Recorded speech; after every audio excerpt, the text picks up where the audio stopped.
I get to it first, I got you mad. I guess that when I get to it last. Get it, then I'm never going back. Get it, then I'm never going back. I get to it first, I got you mad. I guess that when I get to it last. Get it, then I'm never going back. Get it, then I'm never going back. Going up, going up, going up, going up, going up, going up. Get it, then I'm never going up, going up, going up, going up, going up, going up, going up. Get it, then I'm never going. I get to it out the runway. Different incomes, not one way. Living life on a one way. I knew this would happen someday. You can ask my day one day. Cloudy days turn to sun rays. Only way to way up way. Know my way, know my feng shui.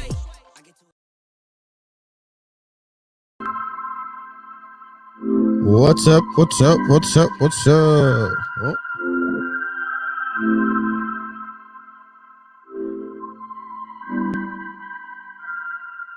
I get to it first, I got you mad. I guess that when This is sorry, guys. Get it, then I'm never I'm muting myself again. I've had about 5 years IPAs, so it's about 10 10 or 12 of those. But hope you guys are doing fine. We are doing part 2 of this live show. We're coming back. We had to take a little break, so if you haven't seen part 1, go back to part 1. I'll try to tag it here later on. We spoke to our friend Tristan, who's right here next to me. He had to go check his meat. So we did that. Then we had Dustin over here, which is one of Tristan's buddy. He's an owner. He's a heavy equipment operator who's now a foreman. So he shared his experience on that with trucking and as far as heavy operating equipment. A little on that. And we're just enjoying New Year. So we hope you're with your loved ones right now. And if you are being on the channel, I surely appreciate it. If you're liking the content and the channel, please hit that like button. I surely appreciate it very much. I'm assuming you have already subscribed, and that's why you're here. But if you're not, go ahead and subscribe. It helps the channel, and I surely appreciate it. 2021. But we're coming back. We're going to finish the story. So, again, if you haven't seen part 1, just kind of resume on part 1. Go watch it. I'll probably grab that video, edit and condense it, and post it later on, guys, for you to make it easier for future viewers. But Tristan shared the beginnings of his decision on getting the trucking, how he got into trucking, what he experienced, what he expected. And I think we left off on your first interview and getting your last job, your first job offer. Okay. And that's where we were left off at. So when he got his first offer. So we're gonna go through that and can finish it here, guys, and continue the story. But again, this is for good drivers. If you're in California, we're in California right now. Like I said, he got his license not through a major carrier school, but he paid for his own school. Yep. And got his CDL. And then not doing, like we said in the first video, not doing a whole lot of research, but just finally getting his CDL. He kind of got to figure out what he could do and not do, just having a license. So in your last, when we ended up the last previous video, just in case for the guys who are not watched that one part yet, but go watch it. You spoke that, you just thought getting your CDL was gonna kind of open all the doors, and you kind of quickly figured out that necessarily wasn't the case. Right.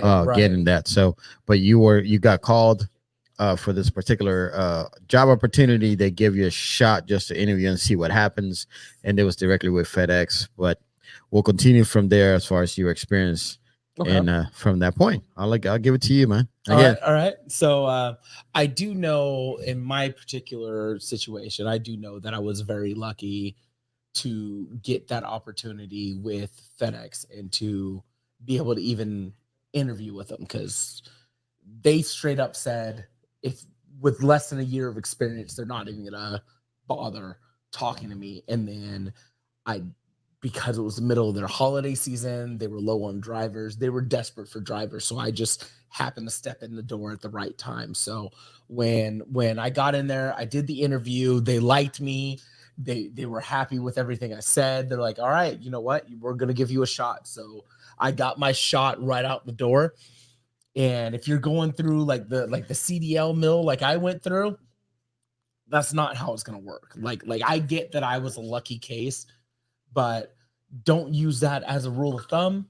That's not how it's gonna work. Right. Like other people that I've talked to who went through the same school that I went through, if they didn't already have like a family member who owns a trucking company, or dad is the hiring operator at this trucking company. Like you're not just going to step in from just getting your license straight into like a career type of job. Like Gotcha. it's like if you're not taking the time to go through an accredited school, or like what you did where you went through like where the company is sponsoring your school. They're a mega carrier type school.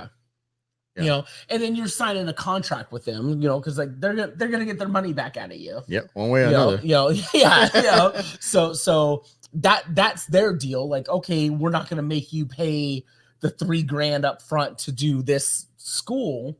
We're gonna put you through the school, but now you need to work for us for at least 2 years or whatever. They're gonna do something. Let me pause on that. You paid, again, you haven't seen part one, but we'll add this to it. You paid about $2,000. About $2,000, yeah. Going to a smaller school, basically. Let's say a small school, private, little small school. For us going through mega carriers and major schools, we get charged $6,000. Basically. Yeah. And that's school, that's hotel. But in the same case, we get a hotel room. Yeah, so you're looking at room and board. Going transportation. So we get paid $6,000. But there is a big difference there. But also, again, like he's saying, there's challenges as far as if you go through a mega carrier that offers that program, you get to almost, I won't say guarantee work, but almost, and as long as you pass the school and you get your license and the background and all that kind of stuff, right, then you have work with them for at least a year, sometimes 2, and that's the contract. Right. That you have to work with them for that long. If you break that contract, then you are responsible for paying for the school back. You're paying back for all that stuff. Either way, you're paying it. There are accredited schools that you can go through that aren't necessarily tied to any company. So you can go through them. They're going to be a little bit better about job placement afterwards, because it's not going to be like, for me, the school that I went to, like they call them CDL mills, because literally all they're doing is teaching you how to get your CDL, and boom, you're out the door and you're on your own after that. So like if you go to an accredited school, they're going to take more time to show you, like they're going to show you how to pass an inspection, and they're going to show you a little bit more. Like I was kind of on trial by fire for a while. Like I didn't realize it when I got the job that was what was happening, but after I'd been in it for a few months, I started figuring out. I'm like, oh, I don't know shit. So you kind of find out the hard way that's how that was. But if you have an opportunity where you've got like a family member or a close friend or somebody who has their own trucking company and they're like, get your license, I'll hire you, then you can go and do the CDL mill like that. But if you're just if you're going, I want to be a truck driver and I have no connections to the truck driving world, the CDL mill might not be the best opportunity for you. Like, cause you might go and spend that $2,000, go get your license, and still be at square one when you get out going, nobody wants to hire me because I don't have the experience. Yep. And if they're not in an accredited school, they have no power to say like, oh no, I vouch for this driver. They're just gonna be like, right. Okay. Cause I trained for a week. I went in on Tuesday. I signed paperwork, said, I'll pay the money. I'll come to the school. I started that next day on a Wednesday. The next Wednesday, I was taking my CDL test. Wow. But I passed it and I was done and I was out. So they got their money. They told me I had up to like 6 months to complete it. And I'm like, I'm not looking for that kind of time. Like I want to knock this out now. Cause, we didn't really talk about location, but like where that school was at, that's about an hour out from me, so I'm driving for an hour and then I'm going to go train with them and then drive for an hour back home. I'm like, I don't want to do that shit for 6 months. Like, I'm trying to get my license so I can get out there and go drive.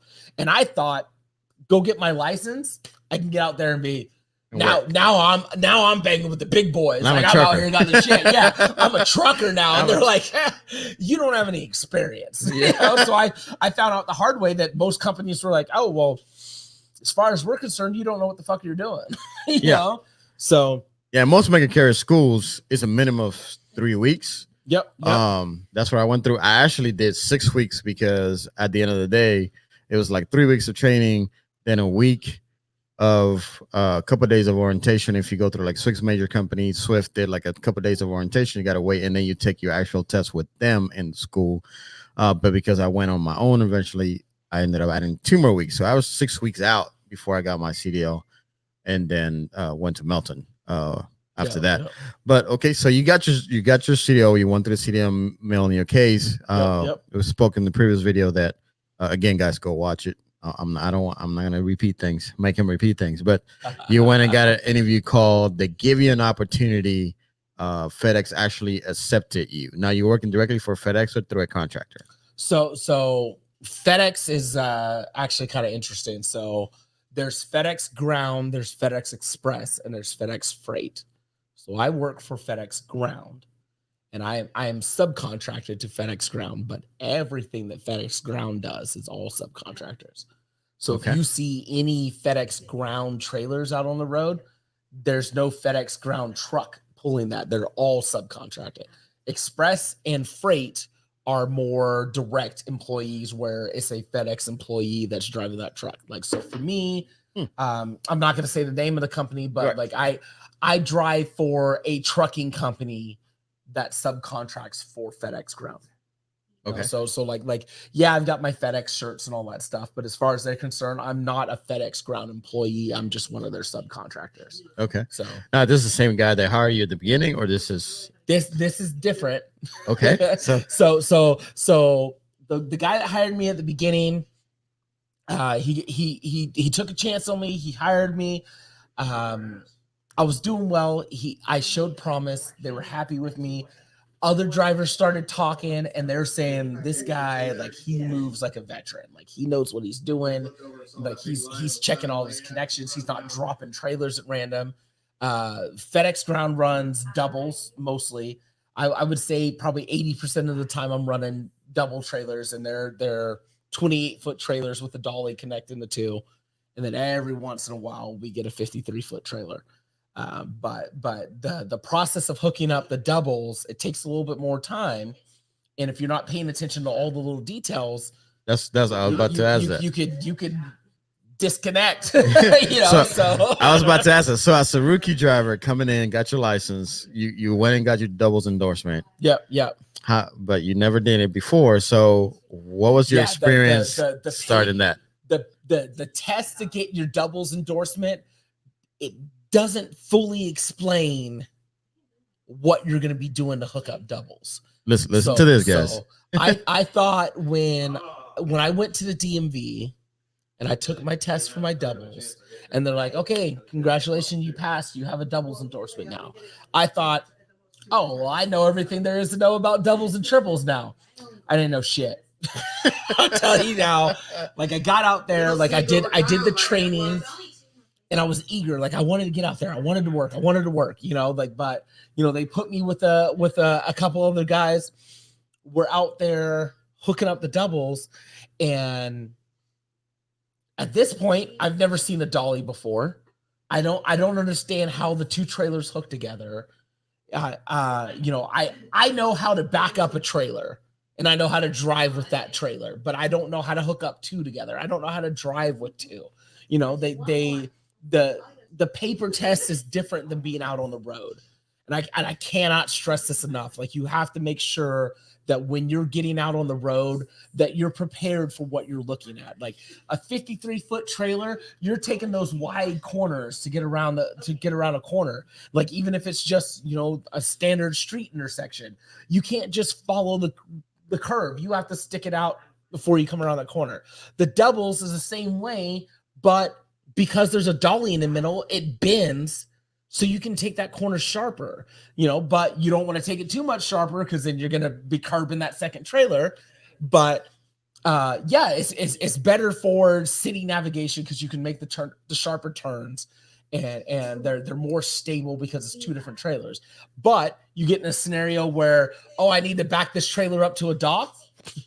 Not with doubles. Like, you have to drop that trailer and back up your first trailer, and then disconnect from that one, and then go grab your second trailer and go and back that one up. I cannot stress this enough. Everybody thinks that they can do it, and It's not possible. The way that these trailers work, like everybody knows at this point, everybody knows you turn the steering wheel left, your trailer's going to go to the right. But when you're dealing with doubles, yes, that's true for the first trailer. The second trailer's gonna go. But now the dolly is going to react opposite of that. So if I turn to the left, my first trailer is going to turn to the right. My dolly is going to turn to the left. And then the second trailer is going to be like, I don't know what the fuck you want me to do. And it's just going to start to jackknife almost immediately. So unless you're perfectly straight when you back up, it's not going to happen with doubles and triples. Like don't try it. Swing back around. Like if you got to drive around the block, do it. So the question is, did you try it? Yeah. I had to ask that question. Did you try it? I wish I could say that I only tried it once. There's been a couple times where I thought I had my shit straight up, and then I started backing up, and then the minute something starts to change, there's nothing you can do. Because whatever you do to correct one trailer messes up the other trailer. Like there's nothing you can do. There's just backing them up. It's not going to happen. Yes. Actually, no, you're right. Yeah, you got the 3 bending points. And that's with running doubles. So if you leave California, you're running triples. So now you're looking at 5 pivot points. It's not going to happen. You can think you're the best driver in the world. I'm telling you, if it is not true straight, you're going to make it maybe 15 feet backwards before everything's all over. I'm sure some vet over here. I'm sure some vet that shouldn't be in my channel, but I'm sure somebody's going to talk shit in the comments. But I look forward to those. I look forward to those. But go for it. But I totally understand. If it ain't on video, it didn't happen. Right. I post it. Post a video. Please show me a video of you backing up doubles or triples in a straight line. More than 15, 20 feet in a straight line. You can go. I'm gonna post it right here. You can go on my Instagram, on my Twitter, and post me a video of you actually straight backing up doubles or triples. I don't see it. I'll share with my man right here. The endorsements don't mean a lot. Like, yes, they can get you in the door. Like, you get your hazmat and your tankers, you can go deliver gas. You get your doubles, now you can pull 2 of those. Like the endorsements are important, but it's just a written test. It's not experience out in the field with those. So when you go and get your endorsements, don't think that you know everything. I went down that route thinking I'm like, oh, I'm just a fucking badass. I've got this all figured out, and then figured out real quick. I'm talking day one. Oh, I don't know shit about doubles. So like I had to figure out, how do we hook these up? Like I had to have people show me, oh, there's a pintle hook in the back of this trailer, and you hook the dolly to this, and that locks closed, and you put your safety chains here, and then you back into the second trailer. And so the dolly is literally just a dually axle with a 5th wheel on it. So now you got to hook that 5th wheel into another trailer, and you guys have probably seen it out on the road. You see somebody rolling with doubles or triples, and that back trailer is just bouncing all over the place. And you're looking at it going like, this makes no sense. Why would you do this? So with those trailers, all the light trailer heavy, you go from heavy to light on trailers. So your light trailer always has to be in the back. Your heavy trailer always has to be in the front. As far as DOT is concerned, I think you get a 1,500 pound leeway. So like if I got a trailer that's 3,000 pounds, another one that's 3,500, they don't care what order I put it in. Okay. But if it's more than 1,500 pounds, like heavy needs to be up front, light needs to be in the back. And if you're running triples, then it's heavy, second heaviest, lightest. Like you have to make sure that you separate it that way. So most times you guys are out on the road and you see one trailer in the back that's just bouncing around all over the place, it's probably an empty trailer, and they have to put it in the back. It looks like it's all over the place, but it will follow the train of the rest of the trailers. It looks unstable, but it's doing what it's supposed to do. Something you have to deal with. Yeah, it's just something you got to deal with. And so how was that learning curve? It was rough. Like I started mid-November. And I don't think I was fully confident with it. Like so I did 3 days of training with 2 different drivers. And then after the 3rd day, they released me to go out on my own. Right. And I was thinking, I'm like, yeah, I got this. I didn't have it. It was definitely a learning curve. Like it cost me money early on, because the way FedEx Ground operates is that they pay you per mile, and then so if I come in here, if I start at 9:00 and they give me 2 trailers and it takes me 40 minutes to hook up these trailers, it doesn't matter to them as long as those trailers aren't hot. So there's hot and cold trailers. Cold trailers, when they show up, they don't care. Hot trailers there's a deadline. Time. Right. So as long as those trailers aren't hot, like if they're cold trailers, it takes me 40 minutes to hook up. They're like, whatever, it took you 40 minutes, and then I take them to where they need to go. And then if it takes me 40 minutes to hook up the next set, so be it, but that means that I've just lost, an hour, hour, 20 minutes, hour, 30 minutes, when like that could have been how much time it took me to get to whatever location I got to. I've now lost that time where a veteran driver could have already been back at the main hub getting their next assignment. So like I'm losing money because I'm moving too slow, because you're not just going to do one load. Like if you work for FedEx, any of them, whether it's ground, express, or freight, you're not just going to grab the one load and be done for that night. Like we do 2 to 3 runs a night. Like I average probably 400 miles a night. There's some nights that, like if freight's light, I might only get, 320, 330. And then there's busy nights where I might come home and be like, I did 540 miles last night. Like it just depends on what they need, where they need it to go, what's being loaded. There's a whole bunch of different variations on what could happen. Right. And then like there might be something where, this truck broke down with hot trailers. We need you to go recover those trailers and take them to where they need to go. Like I might just be out on a rescue mission somewhere, So there's a bunch of different variations to it. So you just took a learning curve to get used to the doubles and triples, how to deal with that, how to hook them up, how to put them on your, basically, let's say you kind of experienced that with your first contractor or with them. Yeah. You kind of experienced that. And then, I don't know what happened here, but we seem like we lost camera. There we go. Sorry about that. We're back. I don't know what happened there. They're playing a battleship right next to it.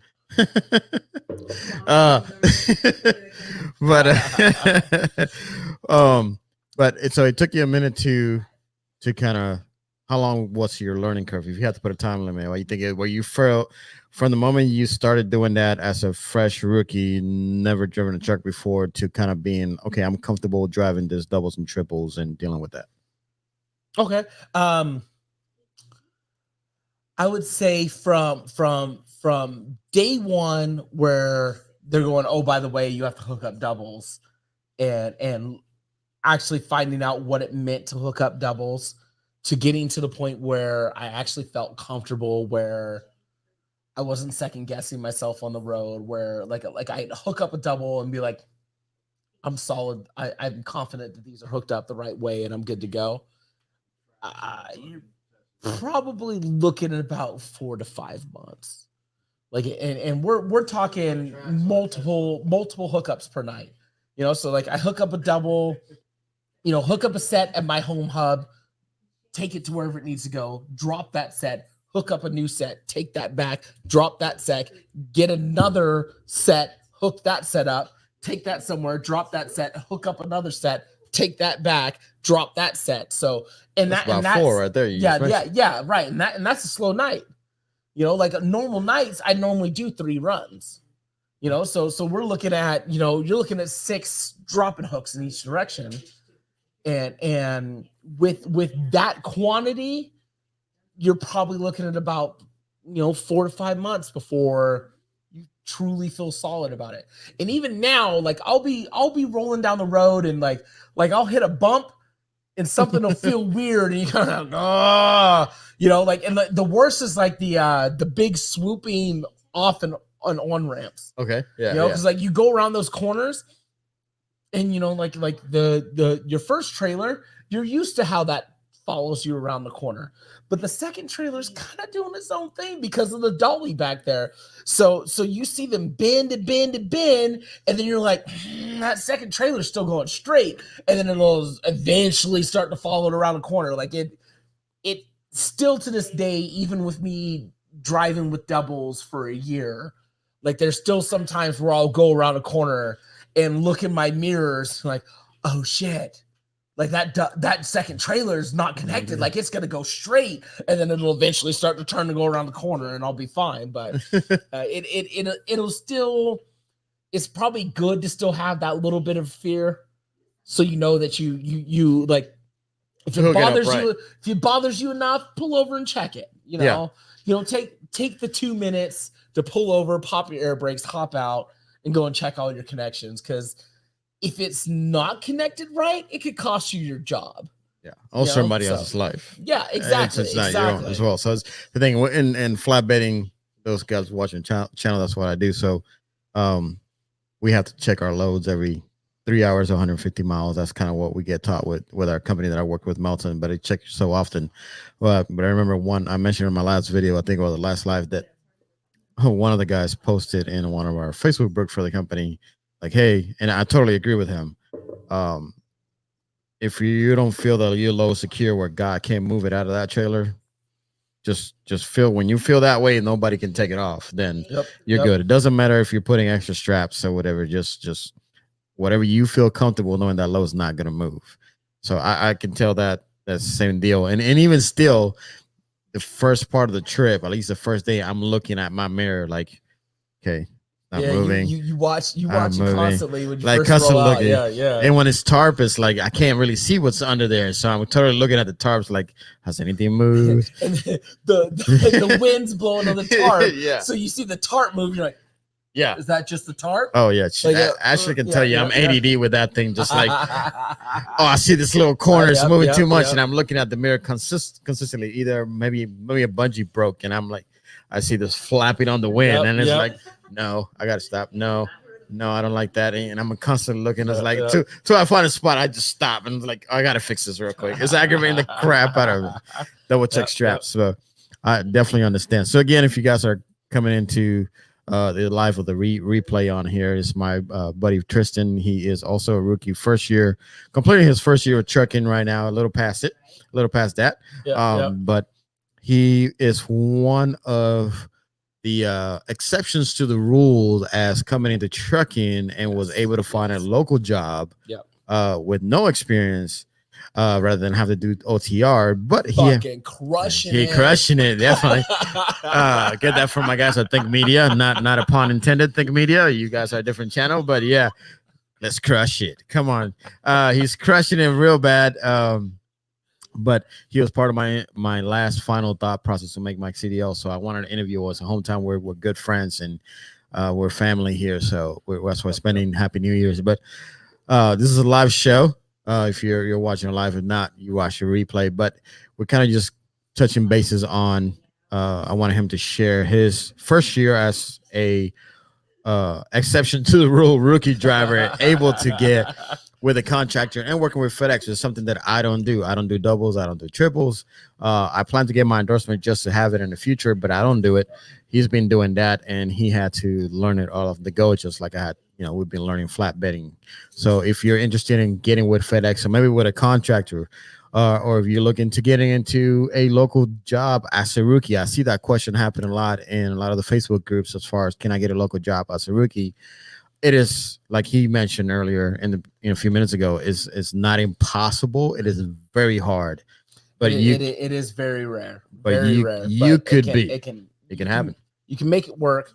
It's rare, but it happens.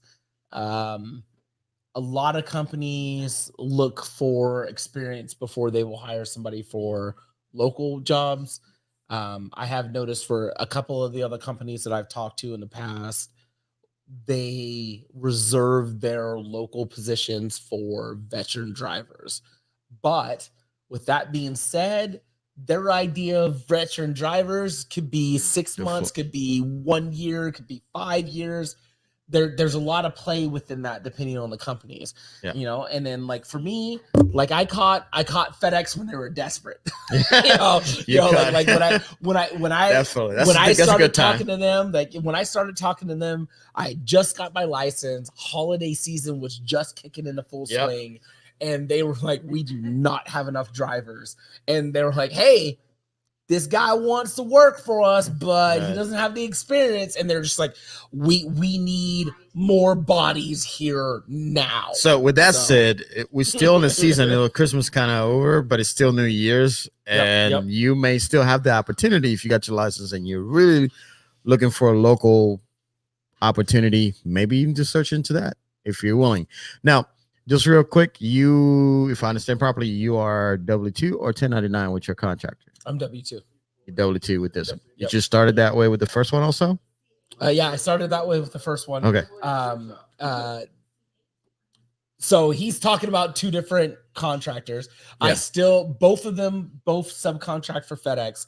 What it was is that the first company that I started with, the company that gave me a shot, horrible company. Like they treat their drivers like shit. They weren't taking care of their trucks. It was just which is probably why he got the chance. Is what it was. Is I never know. I think drivers were dropping out all the time, so they were constantly having to bring in new drivers. And I found out later on that I was called what's a spare driver. So I didn't have a set schedule. You know, like he would text message me on like say Monday at noon. He would text message me and say, "You start at 5 p.m. tonight."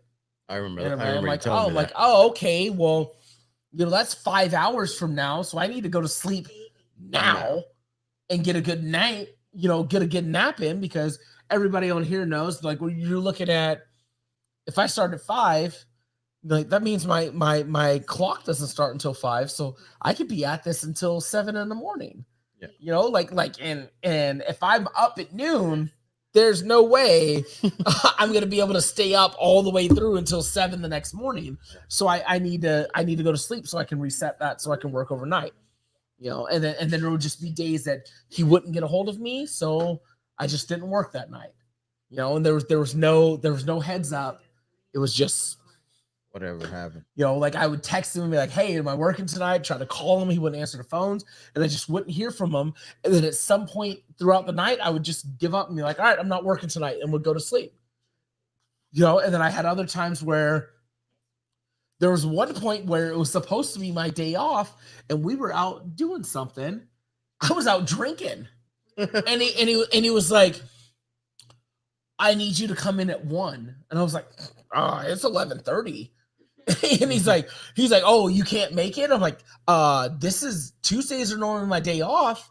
Like, you can't come to me an hour and a half, 2 hours before I'm supposed to work and tell me I'm supposed to work on my day off. Like, I'm out enjoying myself. Like, I like beer. So we're out eating and drinking, and then you're gonna tell me I need to go into work in 2 hours? And I'm like, I can't just drop everything. Because it's one thing to be like, "Oh, if I'm hanging out around the house, I can go ahead and get ready and meet you there." But I've been drinking. Now I have to go, okay, well, how much have I had to drink? Well, when is this going to get out of my system? So like I'm going through like what I've had to drink and going, I can't safely work until 4 or 5, but that wasn't a good enough answer for him. And so that's why I eventually left that company, because he wasn't taking care of us. He wasn't looking out and making sure that we were getting, like, he wasn't making sure we were getting our 10-hour breaks, because I didn't know that rule. I didn't know that rule when I started. Like really? I'm telling you, like with the CDL mill, like they're like, this is how to pass the test, and that is it. So I didn't know that I'm supposed to have 10 hours off. Wow. So I didn't. like I showed up, like I got a few violations where it was just like he would say, I need you to work 1. All right, cool, I'm there. Like I wanted to work, so I was there. But you know, I didn't get off work until 7 that morning. So there was no way that I should have worked that night. But Wow. I didn't know any better, and I wanted to work, so I showed up. And then, after the fact, he came back and was like, "Oh, you've got all these violations." I was like, "Oh, well, yeah, because you knew I was a rookie, and you never explained any of the shit to me. So, like, I was more concerned about getting a paycheck.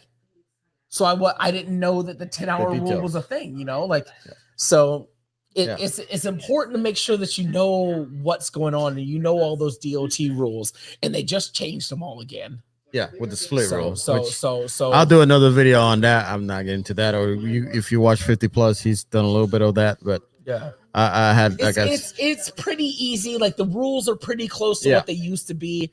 It's just if you're in yard move for more than 30 minutes, it will automatically count that as your break.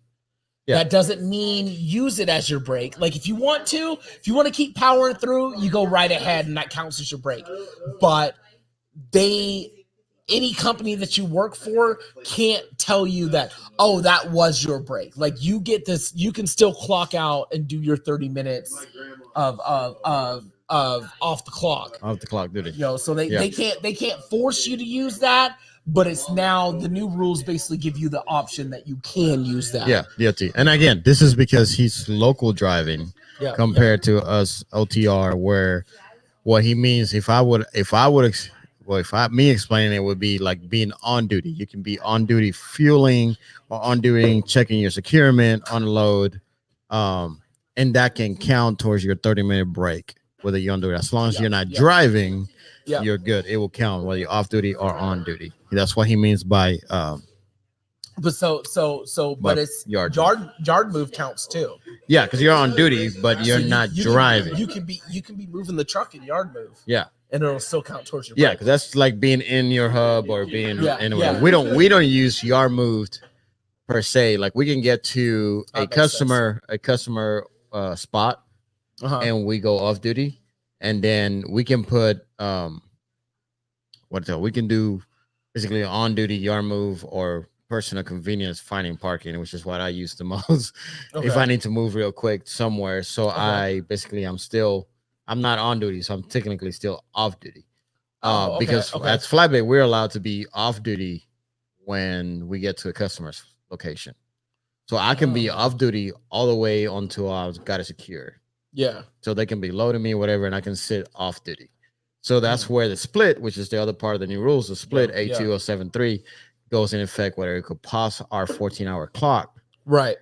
Because if they take too long to unload us or load us, it doesn't count against your time. It won't mess up. Where before the count, we'll see just a 14-hour clock just going tick, tick, tick, tick. They can take 4 hours to load, and you're like, well there goes me. 3 hours on my drive time because I had to, and I still got it secure. So, were you gonna say something, Dustin? I can add in on that. Jump in here. You don't need the headphones. Just speak up. So I can throw in on that a little bit. Like I said earlier, as I'm operator in that, and I unload a lot of the flatbeds that come out on the construction sites. And there are times where we're just too busy, and it's like, it's just the truck, and we'll literally just leave them sitting there. Yeah, I mean, I've left trucks sitting there for a whole 8-hour shift, and we hate unload them at the end. We hate you for it. Yeah. It's nothing that I do on purpose or anything like that, but it just. When it comes to that, it's not necessarily top priority. Said that, all the hairs. You guys can comment on Dustin right here. His name is Dustin. Go ahead and comment how much we hate him. Flatbed. You window and you knock on it, that motherfucker comes out of his camper in the back, and it's like, shit. Now I just fell asleep. And the reason for that is because I personally would say I understand. This is Dustin. He's an owner op. If you didn't watch the first video, go watch it. He's on that part of it. But No, I'm sorry. He's an equipment operator and a foreman for construction. Sorry, I can correct myself on that. But on our side of things, we have a clock counting behind our backs. Most guys, if you haven't been doing what you're doing for a long time, may not have that in your mindset. Like, oh, he's okay. He comes to load that. I got to do this A, B, and C, and D before I worry about him. Yeah. But for most drivers, it's like, I want to drop this off so I can go to my next thing. Yeah. And again, I haven't done construction part. I mean, as a flatbed, I do deliver a lot of materials into construction. I've delivered from port like a cat engine and things like that. Some of our guys deliver like lawn equipment, and we get all different types of loads. But that's our mindset. Like we get to a construction site, like this load I'm picking up Monday is roofing material. So I know I'm going to a high school, so I know it's a construction site in Arizona. So you're not in construction site, right? You're not in high school, but I'm going there. But my hopes is that as soon as I get there, they are able to get there in the morning and just unload me as fast as possible because I want to get my next load going. Yeah. So, but yeah, most guys, this is the type of guys who are like, damn, this motherfucker's take forever unloading us here for 6 hours. Well, and then, like I've been on the job site, and it's like I have my own trucks and stuff that I worry about, and then you get over to a different part of the job, and they're doing a different thing. Well, they have their own guys, right? So they'll look at me, and I just go scooting on by. I'm like, not my deal. You know, That's not me. And it's like your guys over there. Like I'm not doing anything, but I'm just gonna keep right on trucking. I'm just gonna go back over here. So how's Especially that? if you got a fucked up load that's a bitch to unload, then it's like, yeah, I'm going this way. Yeah, I don't want to deal with that. Like rebar. Rebar is something that I hate unloading. It's, really? Oh, you get. I've had a couple of those. You get. I mean, especially if you're unloading it with a forklift or a loader or something like that with forks. If you get those 20-foot sticks of rebar and it's half-inch rebar, what happens? You pick it up 15 feet in the air and it's still touching the ground on the fucking Yeah, edge. it's like, and then if you don't get it centered just right, it's gonna slide off. Yep. You know, I've got an 8-foot fork span on a 20-foot wide or 30-foot wide piece of rebar that's bowing down, and you're up here like this, you know, trying to fucking get it off the trailer. Yeah. A lot of the times you're over there just flick it off the trailer, just like get off on throw the it on the floor. Yeah. And for us, is most time those places that the mills that do the rebar, they take forever just to load us. Oh, yeah. So it's like we're taking forever just to get loaded, and then taking forever to get unloaded. And it's not you guys' fault or whatever. You guys are doing your part, and I get like everything in every industry. There are some assholes in the world, but for us, we're thinking about our clock because, and I think that's why DOT and FMCLA decided to add this option of being able to pause our clock, so we don't suffer as much. So that way we're still able to drive, but it still makes it just extend our day even longer too. Especially if you're waiting to get unloaded and you're like, okay, well, I'm going to get unloaded. Oh, check it out. There's a forklift right there. Yeah. Oh, there he goes. I made her squeak. You know, so, but you know, it's like, here he comes. I'm going to get unloaded. Oh, never mind. Nope. Yeah. No, I'm still sitting here. I had a guy disappear on me. We were in Arizona getting loaded, and they sent me, that sucked. They sent me to the wrong part. It's a huge place, right? So it's like on the paper says 24, and I drive, and there's this warehouse, like this location says 24, so I'm thinking that's where I need to go. There's a line of other trucks. I'm there for about 45 minutes. Then as I drive through in the line, the other guy comes to me knowing that I was in the wrong spot. He's like, oh, you're picking up about 20-foot rebar. I say, yeah, okay, that's down there. You see where those, further down, that's where you needed to go, not here. I'm like, well, security guard didn't tell me that when I came in. So I've been here for 45 minutes. So I go over there. He's like, yeah, I'll probably be the one unloading you. He comes. Thank you, baby. I park on that side. He comes about 5 minutes, 10 minutes later with, huge forklift. He's going to load me. He's like, okay, I'm going to start pulling material, park over here. So I move in front of another truck that was already loaded. He leaves. I park right in front of him. I see him pulling material. He pulls it like in two concrete bar barriers, like highway barriers. So he loads it on there so he can kind of count what he has. He counts that. He puts 5 pieces on my truck and then disappears for another 40 minutes. Like he didn't tell me he was leaving. He has the paperwork. He didn't tell me how to be right back or nothing. I just see him just taking off in the forklift, going back towards the building. I'm in the middle of this dirt lot, and I'm like, waiting. And I'm looking through the mirror, waiting. I'm telling her, I don't know what this motherfucker wants to. Like, waited until I finally go to the side. I see another forklift driver like counting other coils that had nothing to do with me. Apparently, different department. But I'm like, hey, can you reach to this guy? He left me hanging. I just don't know what's going on here. So he reaches out to the radio. Apparently, it's a different department. He's like, man, it happens all the time. It takes forever. It's a process. I'm in a totally different department. He's over there. It's like, I get it. I just want to know what the heck, why he disappeared. They changed the order. What happened? Yeah. So he gets on the radio, and the guy all I hear is the guy telling me, "Yeah, I'll be right there." Well, it's a totally different guy comes out to finish loading me, and in the middle of him loading some more stuff, I see him just driving around the part, all the parts, still not telling me what's going on. So I still waited another hour for him to figure out. And when he finished loading me, I just kind of go to him when I see him kind of putting parts in the middle, and that kind of gives me an idea that's the end of it because it's in the middle between the other load stuff. I'm like, is that the end of it? He's like, yeah, I'm done. I'm like, okay, I'm glad because I've been here for 4 hours. I still got to drive out to the scale that thing, make sure in their numbers that I'm good in scale, and for me to make sure I'm good in numbers, right? And to secure it and tarp it because I can't secure it till they scale it. So I got to drive 5 miles an hour. Yeah, you got to and there, so my crap don't fall all the way to the outside exit because pretty much at the exit, get on the scale. They'll tell me I'm good, and then to tell me, which I already know, oh, you got to tarp this, you got to park over there, tarp it, and then we'll come and give you your paperwork when you're done tarping.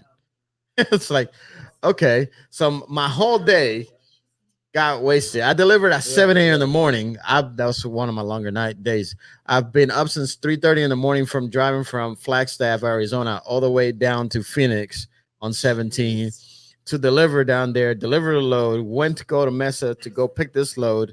And now it's 4:00 in the afternoon, and I have to secure it and tarp it and try to get to Flagstaff back again so I can get to a decent truck stop and get a couple of miles ahead from my ride. So from 3:30 in the morning to 9:30 at night when I finally stopped in Flagstaff again, because 17 up is literally uphill all the way, and I'm 78,000 pounds heavy. Well, then, like one thing I've noticed too, like on the job sites and that, the trucks will roll in as we're leaving end of shift. Oh. And they'll roll in and they plan, they know that if they get there at that time, they ain't getting unloaded. So they literally just pull in, park, go to sleep, wake up the next morning and get unloaded and then hit the road. Yeah. I rather do that every time I can. But that's definitely interesting on the other side of things, construction side. Thanks, Dustin, for bringing that in. It is nice to have the perspective from the other side of the ball, because you get in the scenario where as a driver you're going, why is this taking so fucking long?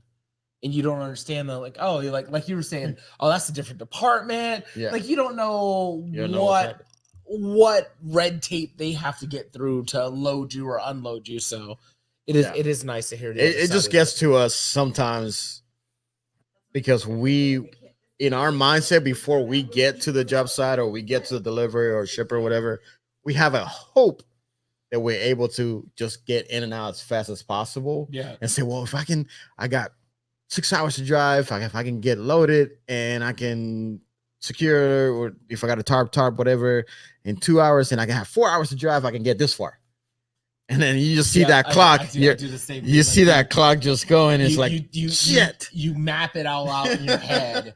And it never works out. Way. It's just like, oh, I'd spend an hour here. We'll get this all set. And then I can be back on the road. I can be in Flagstaff by 6 p.m. Yeah, that's my original plan. Yeah, you'll be there at 10. It's just the way it works. It's just the way it is. You gotta get used to. So, going back to Tristan. So you started with one company. Like I said, you said that wasn't the right company for you. It didn't work out, but it gave you an opportunity to get going. And like I said, you were the exception to a rule that you were found somebody. Thankful, and I told them that I am forever thankful for them for giving me the shot. Because they didn't have to, and I get that they stuck their neck out for me, but after I had been with them for a couple months, I realized that it's just they're not worried about my safety and my comfort. They were worried about making money. And I get it. In the grand scheme of things, everybody just wants to make money. You want to get paid. You want your company to succeed, whatever it is. But, if you're not taking care of your drivers, I understand why they were willing to take a chance on me, because they probably couldn't find any drivers because they drove so many drivers away because of the way that they were reacting, the way that they acted with drivers.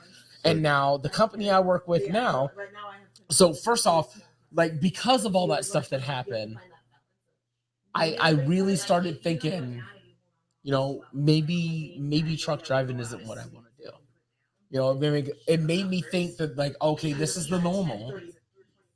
So this isn't for me. Like, this isn't what I want to do. Like, you know, they don't give a fuck about me. You know, like I've told them there's problems with the trucks, and they literally just assign me to the same truck the next night. You know, for you, you're lucky. You have your truck. Yeah. You know, and if there's a problem with it, you're taking it to a shop and they're fixing it, and then you get back on the road. Like with this particular subcontractor, he's got 15, 20 trucks, and he's got 35 drivers. You know, so there's times where I would show up for shift, and the truck that I want to use might not be there. So I just have to go, oh, well, let me go do a pre-trip on this truck and see if it passes. And then if it passes with pre-trip, that's my truck for the night. Wow. You know, so you don't leave your sunglasses in any of these trucks. It'll be gone. You know, like you can't just like settle down in a truck. Like all your stuff, like you bring all your stuff with you, and you got to take all of it with you when you leave. You know, like you never really got to settle into a truck. You guys all know, like you get in a truck, each truck has its own characteristics. They all react a little bit differently. They might make a couple different sounds that you're not used to, but you know, because that's your truck, you know, that sounds fine. You know, if it changes a little bit, like, oh, I need to check that. But, you know, you're in a new truck every night. So, and I've seen the other drivers where they're not even doing pre-trips. Like they're hopping in a truck, firing up, and once the air tanks fill up, they're gone. I'm like, man, you didn't even check to make sure you had air in your tires. I'm like do the minimum, you know, like because I popped the hood and I'm checking everything, you know, like because I've been stranded because a radiator hose blew. And I've been stranded because a belt tore or whatever. So I know what stuff I need to look at. Like the pre-trip is there for a reason. So you check those things in your pre-trip to make sure that you're going to be able to get out on the road and be safe and be okay to go and do everything you need to do for the day without the truck breaking down. Yeah. Yeah. So that's definitely a benefit. I like having my own truck and knowing that's mine. And you know, I've changed trucks, but that's because when the whole shot injury happened, so they took my old truck to rather having sitting because they only had 160,000 miles on it. At that point, it had 202,000 miles. So I put about 40,000 of it into it. But they took that truck. But when I went back, they gave me another truck. But it's still my assigned truck, so I know that if something's wrong with it, 9.5 times out of 10, it's just gonna get fixed, and I'm back on it. Right, and you're back. And that's my home. That's my home. You know, right now it's sitting not too far from your house, right here down the block. That's where it's parked for the week, for the 2 weeks that we've been here. And you know, I'm gonna get on that on Sunday afternoon, and my stuff is still there and riding and go. I don't have to worry about taking all my stuff out. So to kind of go into an ending, we'll be back in the second part too, about close to an hour, and we got Ice looking at us like he's supposed to be hanging out. It's New Year's Eve, and we are hanging out. So the girls are doing cars, and the guys are talking trucking. Talking about whatever we can. Yeah. the new subcontract that I work for now, I'm a little bit. I don't do OTR, obviously. Like I'm local. I'm home daily. I work nights, so I'm home during the day, and that's when I need to get my sleep in. But the new subcontractors made sure to take care of us. She's very anal about her trucks. So if I tell her, I'm like, hey, this headlight wiggles, she's going to fix it. Like she's going to, any little minor detail, she's going to take care of it. And now I have a truck that this is my truck. Nice. Like 151938. That's my shit. you know, cool. Like if somebody else drives that truck, they might have to drive it because, you know, I'm working for a small company now, so she's only got 4 trucks, right? So if one truck breaks down, we might have to share a truck for a little while that one's in the shop or whatever. So, but she's definitely better about paying attention to what's wrong with the trucks, and when we tell her there's something wrong, she makes sure it gets taken care of. So that would probably be my biggest takeaway for any rookie drivers here. Make sure that your contact for your trucks, like when you tell something, when you say, hey, this is wrong with it, this doesn't act right, or this seems funny to me, make sure that your contact is taking you seriously. If they're just blowing you off, then it's not the right spot for you. You need somebody who's going to have your back all the way through that kind of stuff, because that truck's your livelihood. If that truck breaks down, you're not getting paid. And then directly the company's not getting paid for whatever load they're supposed to be doing. So they should be just as invested in it as you are. So if you get that feeling that they don't care that your truck's broken down, then that's not a mutual relationship. So make sure that you're finding that relationship. You're finding somebody who works with you rather than just go do this and I don't care how you get it done, just get it done. You need to make sure that you have that right relationship with whoever you work for. You know, it's whether it's FedEx Ground or it's Melton or it's Swift or Target or Walmart.com, whatever it is, make sure that you have the right connections. So when something's wrong with your truck, it's getting taken care of and you're not left, because it's just like working in an office, like I don't know how many times in the past where, a manager would come to me and be like, I need you to do this. I'm like, well, I can't do this because if I do this, then this is going to happen and that's going to mess everything up. And then they'll turn around like, I don't care. Do what I told you to do. And then you go and do what you told them to do. And then the thing that you warned them about happens anyways. And they come back to you and go, why did this happen? It's like, no. I told you this was going to happen. So you can't come back at me now. Like, you have to make sure all that stuff is documented in an office environment. You have to go, no. I fucking told you. You can't tell me this is your fault. Like, I told you this was going to happen. Like you said do A. I said I can't do A because B is going to happen. And you're like, do A. I'm like, fine, I did A. And now B has happened. And you're going, why did B happen? I'm like, I fucking told you. When you told me to do A, I told you B was going to happen. And now B has happened. And now you're mad at me. Yeah. Like you can't get mad at me because I told you this was happening. I told you this was going to come down the pipelines. And now that it's happened, you're acting like, oh, I didn't know this was. I'm like, no. I fucking told you. So you have to treat that the same way with the trucks. If you notice something wrong with your truck, if it's wiggling funny, if the suspension is off, the tires are weird, anything, like if it's not riding how it normally does, you need to say something and you need to document it. And then when they come back, like if they don't go and get it fixed for you, you need to be able to come back and be like, hey, back in January, I said this was off. Like, make sure you keep that type of paperwork, because otherwise they're going to come back and you're like, well, why is this leaf spring broken? You're out of service now from a weigh station inspection. And now that goes on your record. That's part of your driver's license. That's points against you. But if you showed like, hey, it feels a little off, there might not be something needs to be checked. Like, you can show the documentation where you said there's a problem, this needs to be looked at. Yeah. Because later on down the road, they're not going to have your back when it comes to that stuff. So you need to make sure you document it and make sure that you're covering your own ass. And then in that sense, any company you work for is going to respect you for more, because they understand that you're truly doing your pre-trips and post-trips like you're supposed to. That's one thing I love about Melton. Melton, you tell them something's wrong, regardless of what it is, they get on it.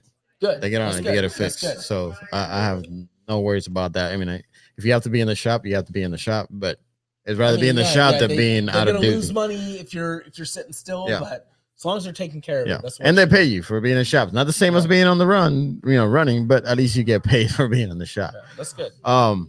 So just to recap, this is your first full year, just anniversary for yourself. A little bit over a year now. Yeah. Over a year now. What would be, if you share a little bit, don't have to be too long, but just share a bit of how you feel now, a year later. You'd like what the decision, are you happy with the decision? And if you have, speaking to our Rookie, which is my channel, Rookie channel, what would be one of the few, couple things maybe that you would recommend for them to keep an eye on or do based on your experience? This is still the best decision I've ever made. I can, hands down, I can say, like, as far as careers are concerned, this is the best decision I've ever made for my career. A little bit more background on me. I have a college degree, and I could have fallen all this other stuff. And it's not just like a little bullshit, just 2-year degree. I can literally build airplanes from the ground up. I have a degree in aerospace engineering, and it wasn't getting me anywhere. Like, it literally got to the point where it's like, okay, it's either the military or figure something else out. And I didn't want to do the military, so I went to go figure something else out. And so I did all these office jobs here and there, doing all this other bullshit, and then got into this truck driving. And this is the single best decision I've made for my career ever.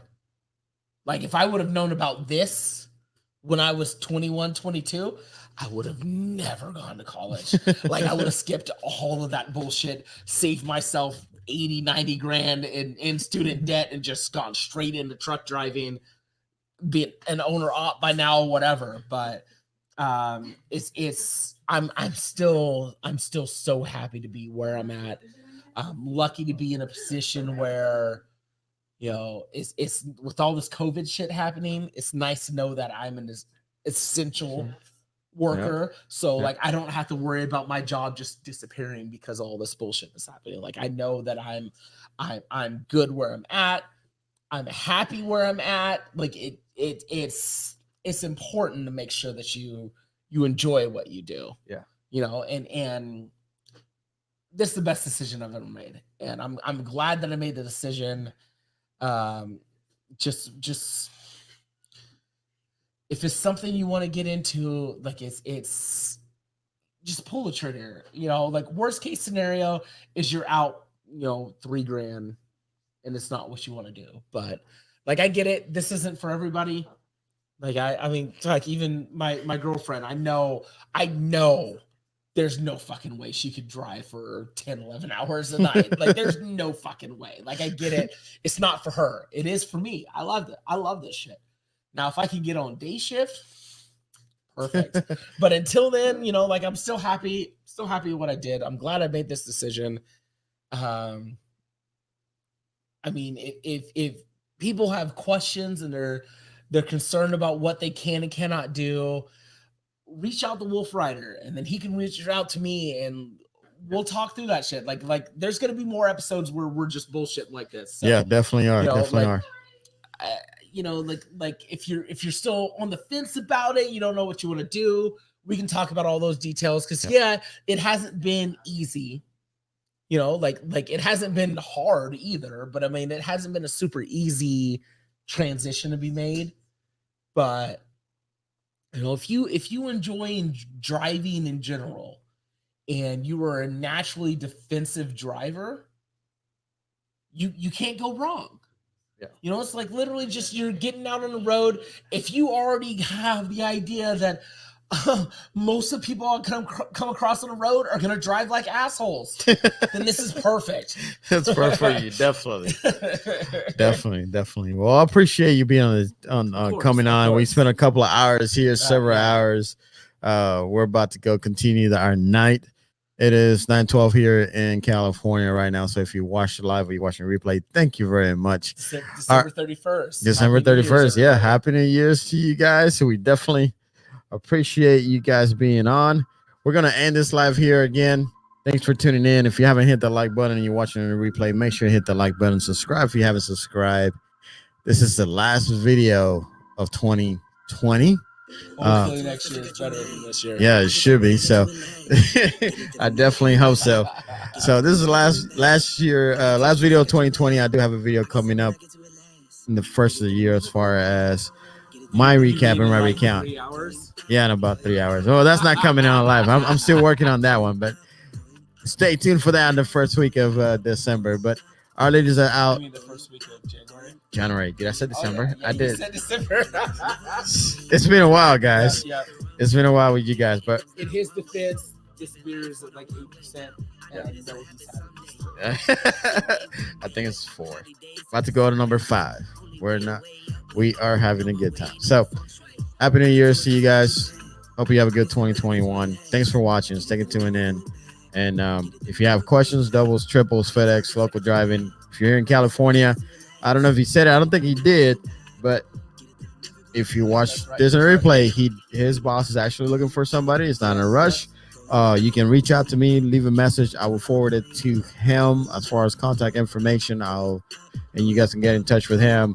As far as here, if you live in California and the North California area. Currently looking in the Sacramento, California area. Yeah. So if you're in this area or you're willing to commute to this area for work, we're definitely looking for 1 to 2 more drivers to fill out our fleet. Right now, we only have the 4 trucks, but once we get more drivers and get more of a flow going, she is willing to buy a couple more trucks, so everybody will have their own truck, which is a nice little thing. And then you'll be home every day. Doubles endorsement is required. Most likely it will be running night because FedEx ground runs almost like 70-80% at night. So a lot of it'll be night shifts, so you have to be comfortable running nights. So just remember that you're looking at nights, you're looking at running doubles, but you'll be home every day. So and That's pretty cool. much a set schedule too. So Yep. So if you're interested in that and you're in this area, just hit me out, leave me a message, or you can reach me out on Instagram at WolfRider750 or send me an email. That's been running on for a while on this video. You can definitely send me an email, but there's my Wolf Rider as well. Just reach out and I'll let him know and we'll go from there. But other than that, Happy New Year, guys. Happy 2021. Right.